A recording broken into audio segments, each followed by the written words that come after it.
आपका वचन युक्ति बिना मुक्ति नहीं मन को स्पर्श कर गया है। समझ आया कि केवल साधना नहीं, सही युक्ति और कर्म योग ही साधक को ब्रह्म तत्व तक ले जाते हैं। आपने बताया कि कर्म योग के बिना कर्म संन्यास भी असंभव है और जो कर्म योगी हैं वही शीघ्र ज्ञान को धारण कर सकता है। मेरी जिज्ञासा है गुरुदेव, एक साधक के लिए कर्म योग वास्तव में क्या है? क्या साधक का कर्म योग उसके दैनिक कर्तव्यों से ही जुड़ा है या साधना मार्ग पर चलने वाले के लिए भी ये विशेष रूप से भिन्न होता है? अर्थात साधक अपने कर्मों को योग में कैसे परिवर्तित करे? वैकल्पिक वक्तव्य, संकल्पित वक्तव्य और क्रियान्वित वक्तव्य, कर्म के 3 प्रधान स्रोत हैं।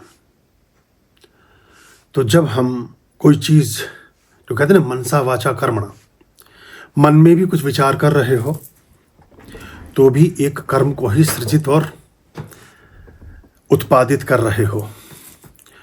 फिर वैचारिक रूप से उसकी पृष्ठभूमि बना रहे हो तो भी कर्म की ही एक दीर्घा में आप प्रविष्ट हो गए हैं।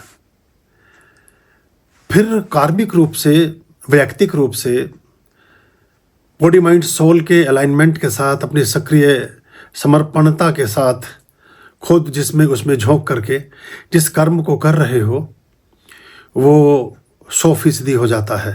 उसमें आपकी सक्रियता, आपकी संलिप्तता 100% हो जाती है। तो जितने भी तरह के कर्म हैं वो जो मैंने प्रकार बताए उससे संबंधित हों, विचार में लिया है कि संकल्प में रखा है कि क्रियान्वयन में ले आए हैं।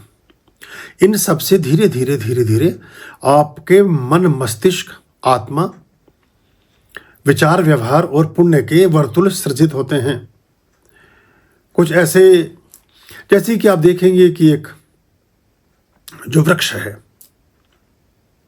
कोई भी वृक्ष,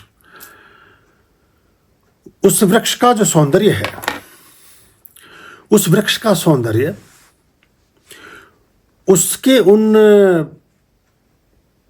आकृति चापों से है, उन वर्तुलों से है, उन घेरों से है, उन छल्लों से उसका सौंदर्य है जो उसके तने में, जो उस पेड़ में बने हैं। आप टीक की लकड़ी चुनते हैं कि आप पद्माक्ष लेते हैं, कि आप चंदन लेते हैं, कि आप पलाश लेते हैं, या आप आम लेते हैं, कि बरगद लेते हैं, कि शीशम लेते हैं, कि सागौन, जो भी काष्ठ का स्तंभ आप चुनते हैं, उसका एक बड़ा टुकड़ा आप लेते हैं, पेड़ का हिस्सा, उसके जो वर्तुल हैं वो कभी भी किसी दूसरे पेड़ से मेल नहीं खाते।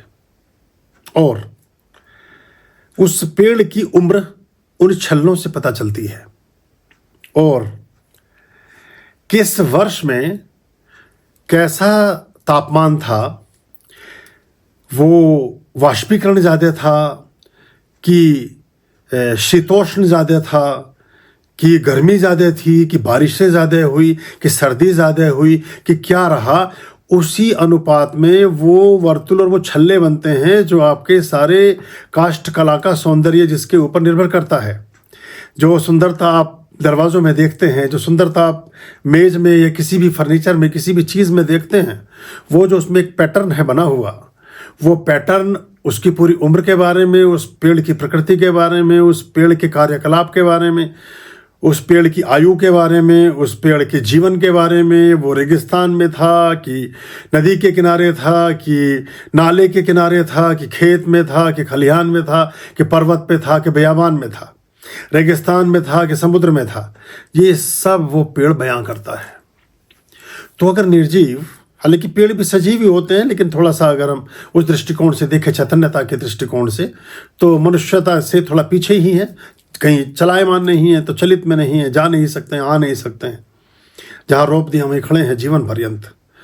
उनके ऊपर हर कर्म का, चाहे वो कर्म प्रकृति का प्रदत्त है, चाहे स्वयं के विकास से अभिप्रेरित है, स्वयं के विस्तार और नियोजन की छाया में पनपा है, या उसके साथ जिस तरह का जल प्रसेचन, जिस तरह के खाद, जिस तरह की मिट्टी, जिस तरह की सॉइल, जिस तरह का धूप, हवा, वातावरण उस वृक्ष को दिया गया, उससे वो निर्मित होता है, उसकी पूरी कहानी अपने में समेटे रखता है। तो हमारी आत्मा के वर्तुल में, हमारी आत्मा के सिंचित कोश में, हमारे मन मस्तिष्क में हमारे प्रत्येक कृत्य की फोटोकॉपी छप करके स्टोर होती जाती है। हर कृत्य कुछ पीछे छोड़ जाता है और वो कृत्य आपके संपूर्ण व्यक्तित्व का निर्माण करता है। उसका एक सूक्ष्म परिदृश्य आपकी आत्मा में निश्चेचित और प्रविष्ट होता चला जाता है, जो सुदीर्घवर्ती है, जो कई जन्मों तक भी नहीं धुलता। अनेक जन्म मनुष्य उस कलाकृति, उस छायाकृति, उस प्रतिकृति, उस स्टोरेज, उस अपनी मेमोरी की डिवाइस को ध्यान में रखते हुए ही लेता जाता है। तो जो आपका मूल प्रश्न था कि युक्ति और मुक्ति, तो जो युक्ति है वो एक टेक्निक है जो आपको और ईश्वर को एक दूसरे से संबद्ध करती है, परस्पर संयुक्त करती है, एक दूसरे के साथ जोड़ देती है। और वो जो ब्रिज है, जिस ब्रिज पर आप चले, वो ब्रिज एक साधन है जो साधक की सिद्धि का अनिवार्य हेतु है। ये जो सेतु है, इस सेतु के बिना आप हेतु की पूर्ति ना कर पाएंगे, नहीं हो सकता है। कुछ भी नहीं बचता।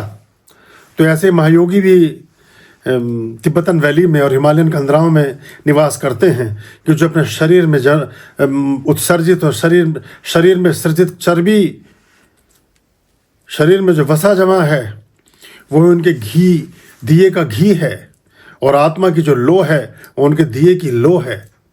और टकटकी लगा के त्राटक में सूर्य के साथ और चंद्रमा के साथ जब एकाकार होते हैं तो यही उनकी युक्ति हो जाती है, जो कर्म के मार्ग पर मुक्ति का मार्ग बनती है।